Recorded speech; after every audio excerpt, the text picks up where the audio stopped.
Hi, welcome to your channel Hi Recap. Today I am going to explain the best movie in 2023, called Avatar: The Way of Water.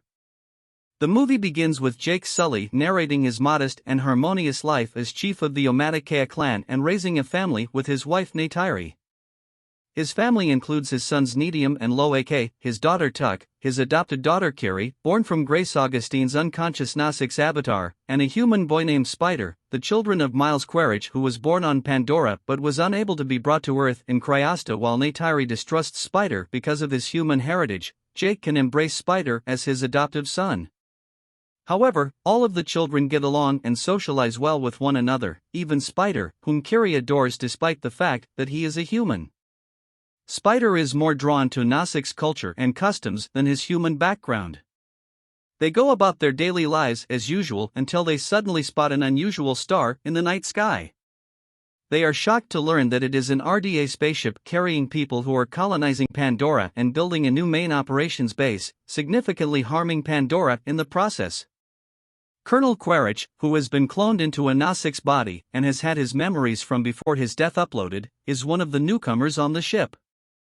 Quaritch is therefore unable to recall his death at Jake's hands and is instead only able to recall the past and his furious goal to kill Jake. Jake directs a systematic guerrilla campaign against the RDA supply lines, weakening them, to stop the RDA from abusing Pandora once more.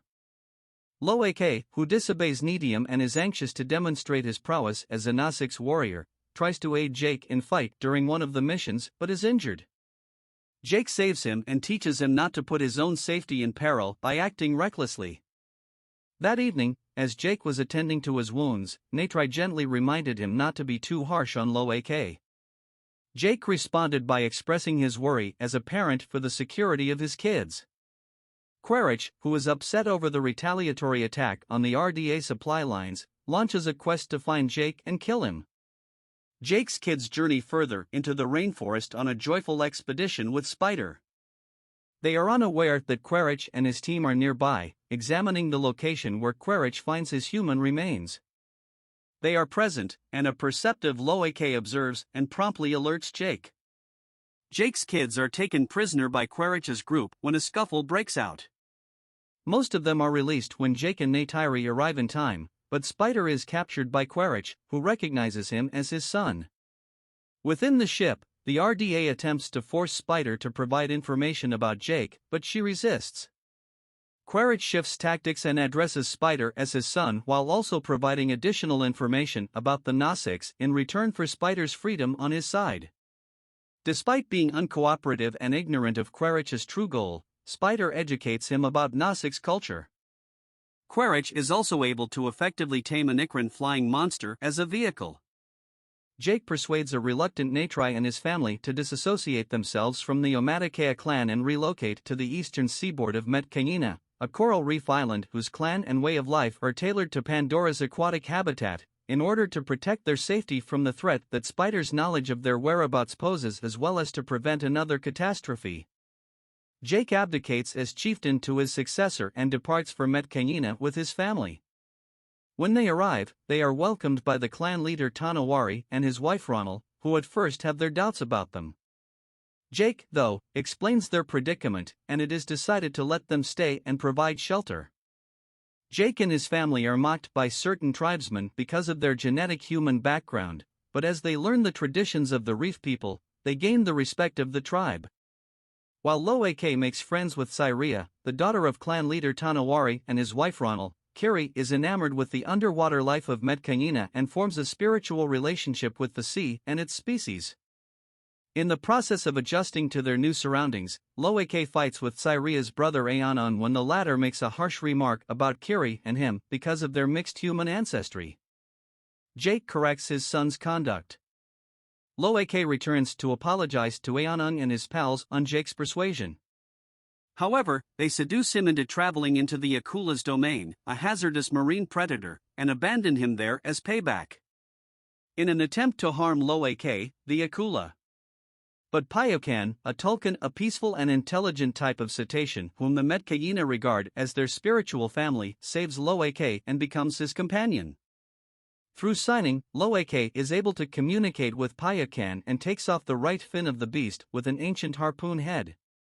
Following his return to Neteyam, Chief Tanawari requests that Ayanung apologize to Lo'ak for misleading him. However, Lo'ak accepts responsibility for his actions, earning Ayanung's friendship. Additionally, he is informed that Payakan is an outcast within his race. While visiting a branch of the Tree of Souls to see her mother, Kiri joins with it but has a terrible seizure. Ronald heals her, but when Jake asks Norm Spellman and Max Patel for assistance, Quaritch is able to find them in the Reef People's home archipelago. He hijacks a whaling ship that is hunting tulkuns in order to collect their brain enzymes for use in developing anti-aging treatments, bringing Spider along with him. Quaritch tells the whaling crew to wantonly kill the tulkuns in order to bring Jake out before he begins mercilessly interrogating the local tribes about Jake's whereabouts. When Lo'ak mentally connects with Payakan, he discovers that the tulkun was expelled because he disobeyed his species' rules and fought the whalers responsible for his mother's death. When the Neteyam hear about the tulkun killings, Lo'ak and his siblings Tsyria and Ayanung leave to warn Payakan. They discover Lo'ak, Kiri, and Tuk being held captive by Quaritch, and Payakan being pursued by the whalers.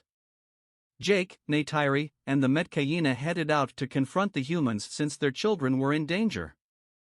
Jake is forced to submit by Quaritch, but when he realizes that his soul brother is in danger, Payakan fights the whalers, starting a conflict that leaves the majority of the crew dead and seriously damages the ship, leading it to sink. Lo'ak and Spider are saved by Neteyam, who is then fatally shot. Jake is up against Quaritch, who is holding Kiri prisoner. Quaritch initially rejects his kid when Neytiri does the same to Spider, but changes his mind after Neytiri slashes Spider on the chest. As the ship sinks, Jake, Quaritch, Neytiri, and Tuk get trapped within. Jake strangles Quaritch into unconsciousness and is rescued by Lo'ak and Payakan, and Kiri conjures sea monsters to assist her save Neytiri and Tuk. Spider locates Quaritch and saves him, but after seeing how cruel Quaritch was to the Nasics and how he prioritized killing Jake's family above becoming his father and being a good man, he decides to leave Quaritch and return to Jake's family. Jake and his family decide to permanently reside with the Neteyam following Neteyam's funeral. I hope you enjoyed. Thank you for your support.